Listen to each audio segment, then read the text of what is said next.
السلام عليكم ورحمة الله وبركاته. هركفوني كم جرتوا نجا كيساني أني نجا كبا ربي وروني رجال كباتي في يوتيوب شانل كيا أفتن بجا نجا أفتن سنجة شمر بعدا أكو مرمدورا أرس أبي تكوسنيف كبا دي أدجرا مكان أبي كينياس سبوتيفاي جلما سبوتيفاي فايدان إسامادي ورجتني سبوتيفاي موسيقى كواليتي نساق باي كل تيفي akkasumas memorii keenya osoo bakka hin qabatin app sanarratti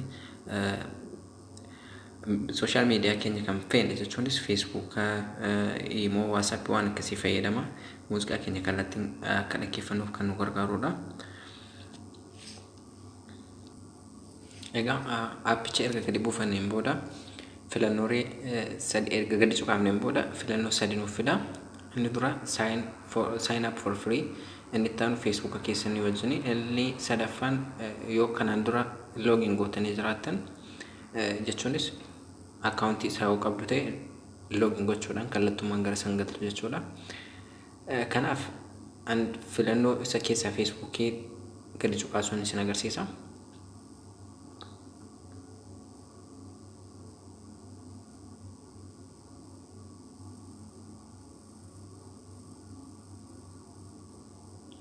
Egaa erga xumurtaniin booda ammallee maqaa Facebook keessanii isinii fiduudhaan isarratti ammallee cuqaastu jechuudha.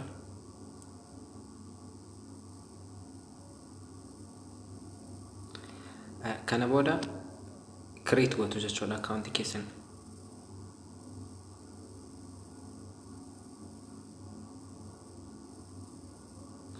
Erga create gootaniin booda haala kanaan isinii fida.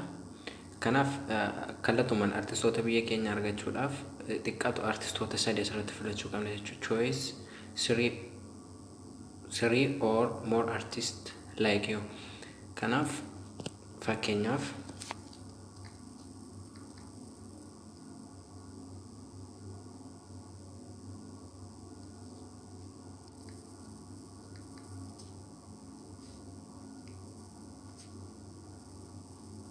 like gootanii jirtu jechuudha. Kanaaf ni filattu jechuudha. Filannoon isinii fidu asirratti isinii fidanninu irra deemtanii maqaa artistoota filattu artistoota barbaadan jechuudha.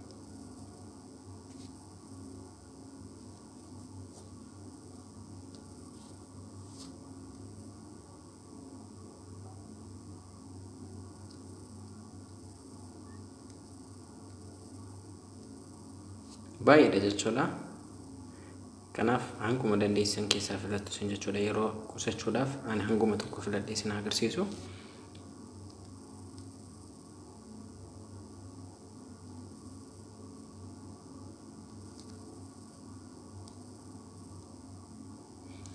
Amma dan goone jechuudha.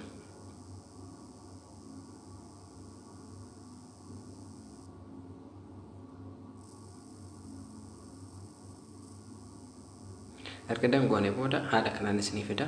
Kanaaf bakkuma suuraa kanarratti gachuu qabdu jechuudha. Erga gadi cuqaastaniin booda haala kanaan isinii fida. Play bakka jedhu gadi cuqaastu.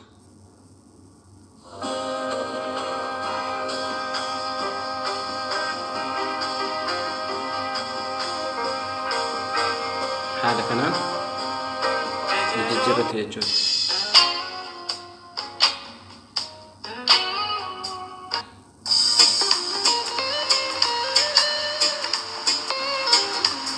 Baay'ee bareedaadha jechuudha. Appii baay'ee bareedaadha jechuudha. Haala kanaan muuziqaa baay'ee jechuudha.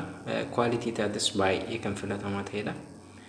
Asirraan kana dhaggeeffachaa bakka feene gallee Facebook keenyas ta'e waan feene fayyadamuu dandeenya jechuudha.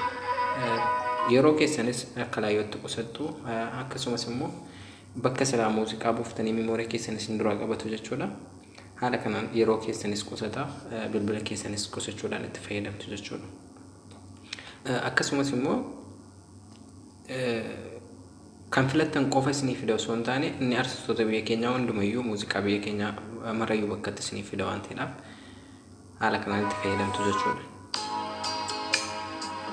Waan tokko bakka wanti inni isin jalaa qabatu jiru jechuudha. Kanaaf barumsa keenyaarraa kana fakkaata. Warri subscribe godhan subscribe gochuun maamila kee akka taatan waamicha isiniif godha. Barumsi keenya irraa sanuma nagaatti.